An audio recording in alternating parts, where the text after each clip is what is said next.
For the Climate Discussion Nexus, I'm John Robson, with the latest readout video from our free weekly emailed Wednesday Wake Up newsletter, and also a reminder to help support our work with a one-time or monthly donation.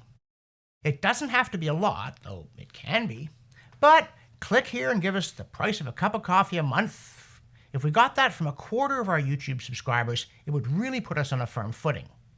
Unlike all the people who were super excited that John Kerry flew in a jet airplane to China to get nothing on climate.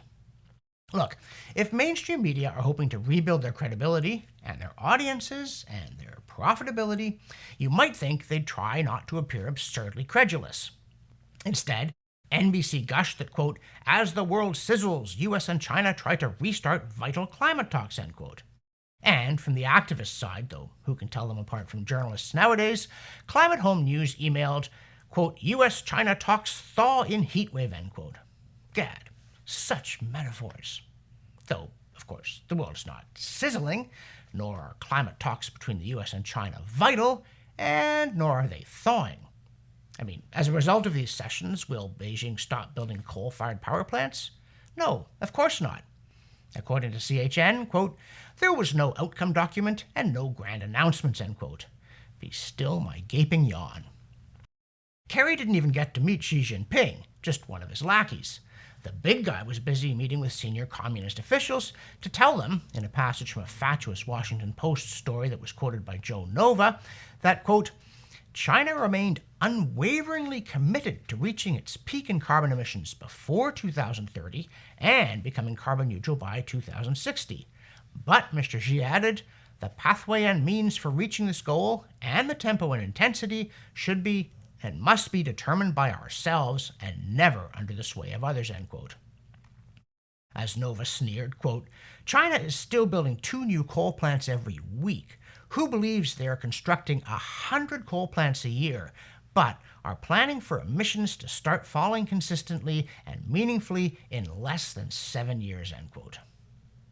That'd be John Kerry, and US climate activists, and the mainstream media, also known as the usual useful idiots. As for sizzling, you can't open an email from almost any mainstream outlet these days without being told something along the lines of, quote, heat is torching records and spreading across the US and Europe, end quote, during an unprecedented, record-smashing global heat wave. Often based on factual errors that will do until lies come along. Like the Washington Post fib that Tony Heller exposed about Fort Myers, Florida, having a record 89 days over 90 degrees when it had 169 of them in 1944. And, this is Heller again, that the proportion of US weather stations recording a temperature of 95 degrees Fahrenheit or higher has been falling steadily since 1931 and is at a record low so far this year. It's almost as if journalists occupied a separate reality. And indeed, Emily Pontecorvo wrote revealingly in Heat Map Daily that, quote, the heat is weighing on me, and I don't even live in the part of the country experiencing a prolonged, life-threatening heat wave, end quote. Except rhetorically. For instance, we're told that Phoenix breaks record with 19 consecutive days 100 degrees or higher, end quote. But Phoenix turns out to mean Sky Harbor International Airport, also known as, quote, Arizona's largest and busiest airport and among the largest commercial airports in the United States, end quote, along with being a military facility. That's just the place to look for pristine temperature measurements unaffected by urban heat island effects like tarmacs and roaring jet engines. As Ryan Mao pointed out, in 2018, AP cautioned that Phoenix was warming at 3 times the global rate. But it then said, quote, the heat island effect is caused by local land use and energy decisions and is separate from global warming, end quote. Today, that kind of story would risk being fact-checked by, say, AP. Or by Tony Heller, again, who noted that the previous Phoenix record, quote, of 18 straight days over 110 degrees was set in 1974 during the Ice Age scare, end quote. To which we add, and if you take out the increase in the urban heat island effect since then, that's still the record.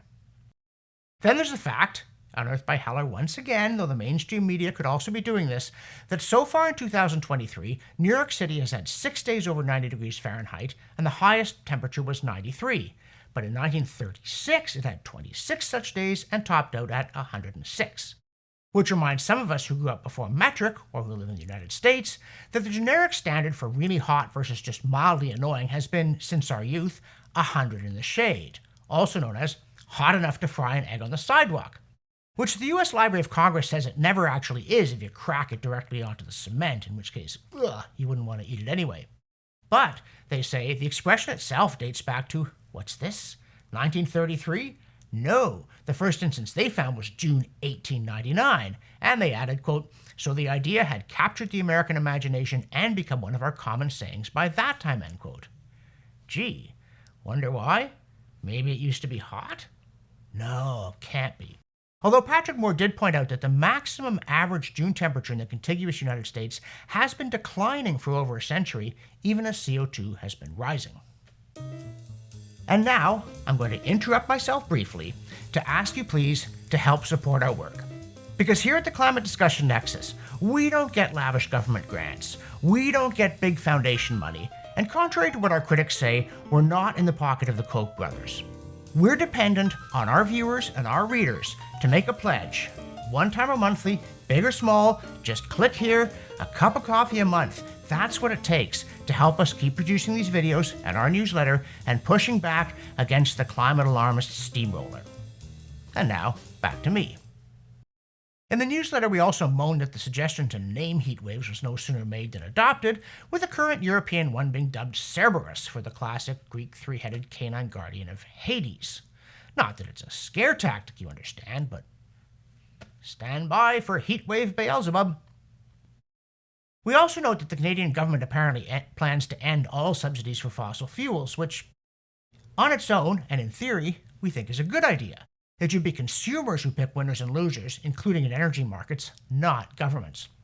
But of course, the Canadian government has no intention of ceasing to subsidize other forms of energy, or to stop what it considers winner fossil fuel subsidies, like those for carbon capture measures, as if all dollars didn't taste like chicken, nor can it tell a special tax break from a normal accounting convention, or really do anything much except talk big about its own excellence. For instance, when it comes to using fossil fuels, Justin Trudeau, who is Canada's carbon Bigfoot, just jetted off to New York, quote, to participate in the World Law Congress and to present an award to President von der Leyen for the EU Commission's commitment to the promotion of peace through law, end quote. Well, that sure beats staying in Ottawa and going into the office to do actual work, though of course it could be worse. As, for instance, with climate activist multimillionaire actor Leonardo DiCaprio, who was spotted taking a helicopter from his mega yacht to go to restaurants and nightclubs and back. In the newsletter, we also note that the people who claim the science is settled on climate often seem to know nothing even about what they think this settled science says. For instance, when Pennsylvania Republican Congressman Scott Perry questioned U.S. climate czar John Kerry, Kerry babbled, quote, we have put, I forget the exact number of tons, millions of tons of CO2 and other greenhouse gases are now in the atmosphere, end quote. And he was only off by 5 orders of magnitude, because the generally accepted human total of greenhouse gases added to the atmosphere since the 19th century is actually in the hundreds of billions, but Kerry said millions. He literally has no idea.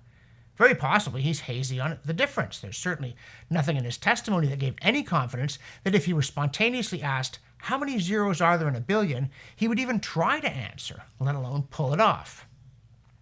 Congressman Perry, who incidentally is a former brigadier general in the Army National Guard and did know that it was hundreds of billions, also cut through Kerry's rhetorical fog to ask a question that is too rarely raised and never in Canadian politics, but really ought to be. He asked Kerry, quote, how much is the correct amount of CO2, end quote. When Kerry retreated into his usual trite general claims, Perry pressed him for an actual number, and Kerry replied, I'm not making this up, quote, it changes every day, end quote, which is utter gibberish. If there is a correct temperature, and by the way, alarmists should also be asked what that is and how they know, but if there is one, and if atmospheric CO2 is the control knob on the global thermostat, then there must be one constant correct level of atmospheric CO2 that will keep us at the correct temperature. But John Kerry has never thought about it and seems ill-equipped to do so. Perry then switched to Kerry's December 2022 claim to the Washington Post that it was necessary to remove 1.6 trillion tons of CO2 from the atmosphere at an estimated cost of $1,000 per ton for a total cost of $1.6 quadrillion, which again is ludicrous since it's roughly 160 times total global GDP, which is another number that one doubts that Kerry could get even approximately right without prompting or possibly even with it.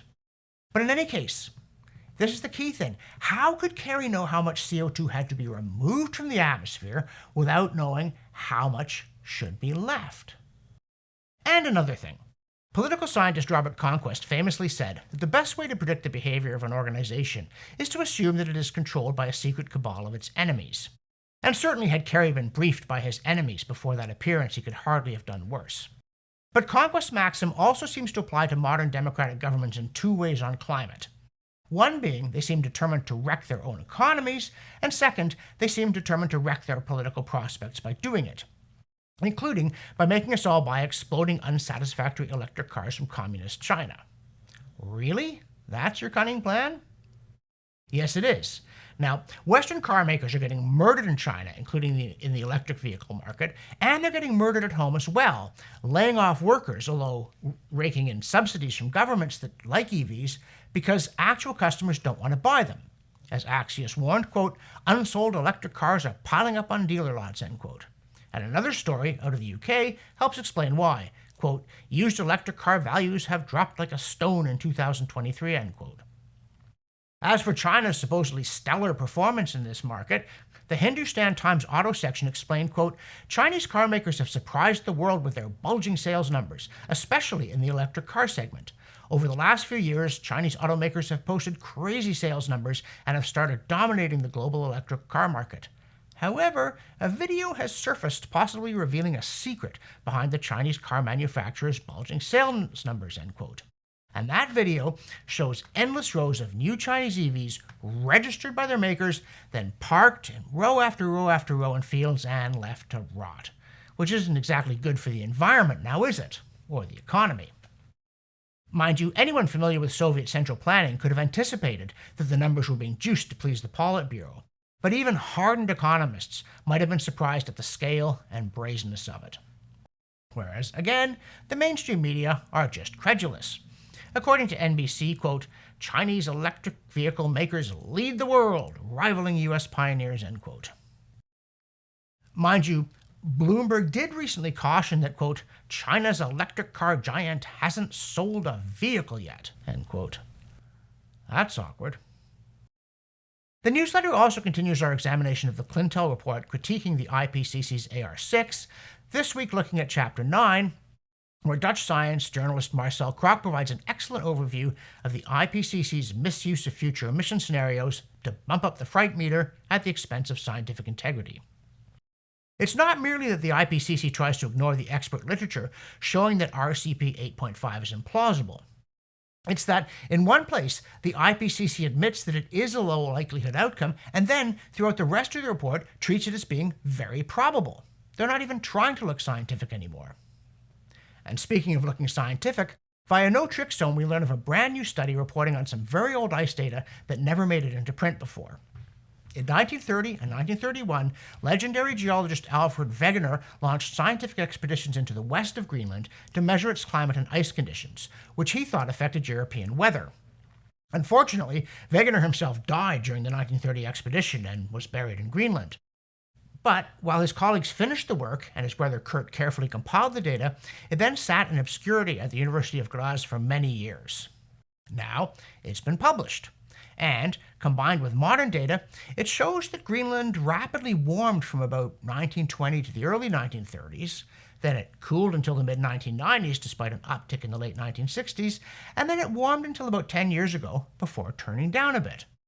Almost as though there were a cyclical, natural pattern here that had nothing to do with CO2. And speaking of Greenland, from the CO2science.org archive, we present a study of the model-based projections that CO2-induced global warming would cause a disastrous destabilization of the Greenland ice sheet, known as GRIS to insiders, and that destabilization in turn would raise global sea level by several meters. But according to this study, during the previous Eemian interglacial, as best as we can reconstruct things, temperatures were 1.5 to 2 degrees Celsius warmer than the peak in the current Holocene interglacial, and there was significant melting of the Greenland ice. But today, with atmospheric CO2 higher, temperatures are lower, Greenland's ice mass is higher, and sea levels are lower. So once again, there's nothing unnatural or ominous to be seen except in the headlines. For the Climate Discussion Nexus, I'm John Robson, and I'm not buying that China story or one of their EVs.